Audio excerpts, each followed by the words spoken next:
এই যে পড়ছি, এই যে এই কথাগুলো বলছে, এইগুলো আংশিক ভাবে সত্য। কেন না এর মধ্যে দিয়ে সেই অনুভব নেই, অনুভবের কথা আছে, তাই বলছে আংশিক সত্য। অনুভব করলে সেটা আলাদা, যতক্ষণ না অনুভব সেটা আংশিক সত্য। বলছে বিজ্ঞান আদি পার্শিয়াল ট্রুথ, আমরা কিছু জানছি, যেমন ধরুন আমি ফার্মাসির স্টুডেন্ট, তো ফার্মাকোলজির যখন রিসার্চের জায়গায় যাই, রিসার্চের ব্যাপার থাকে, ল্যাব থাকে, প্র্যাকটিক্যাল থাকে, আমরা আংশিক ভাবে কিছু জানছি। আমরা কি পুরোটা জানতে পারি? কোনোদিন পারি না।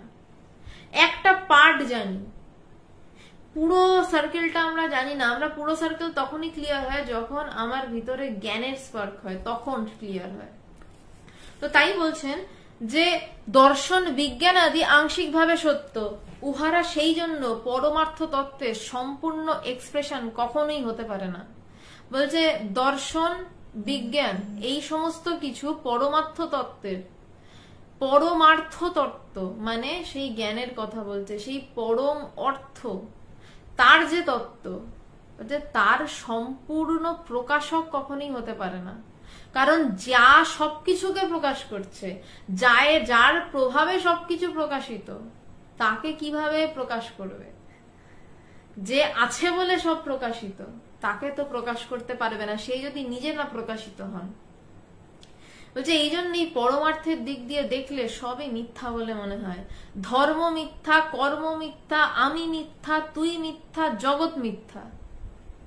অসাধারণ। মানে আজকে স্বামীজি কি বলছেন, বলছে যে সেই জন্য পরমার্থের দিক দিয়ে, আমি আবার লাইনটা রিপিট করছি, বলছে এই জন্য পরমার্থের দিক দিয়ে দেখলে সবই মিথ্যা বলে মনে হয়। বলছে সব মিথ্যা, ধর্ম মিথ্যা, প্রথম বললেন ধর্ম মিথ্যা, মানে প্রথমেই আনলেন যে যা বলছি তাও মিথ্যা, কারণ আমি তো পুরোটা বোধ করাতে পারছি না, কথা বলছি। বলছে ধর্ম মিথ্যা, কর্ম মিথ্যা, এত কাজের কথা বলেছেন, বলছে কর্ম মিথ্যা, আমি মিথ্যা।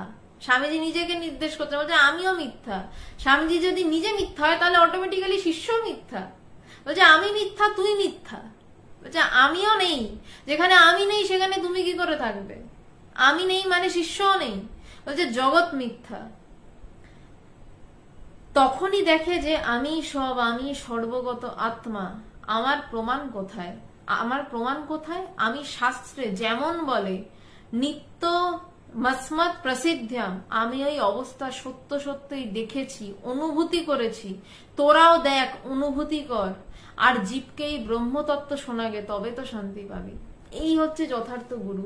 সে বলবে না যে আমি অনুভব করেছি, তোমরা বাবাকে অনুভব করবে না, তোমরা এই বসে থাকো নিচে, আমি সিংহাসনে বসে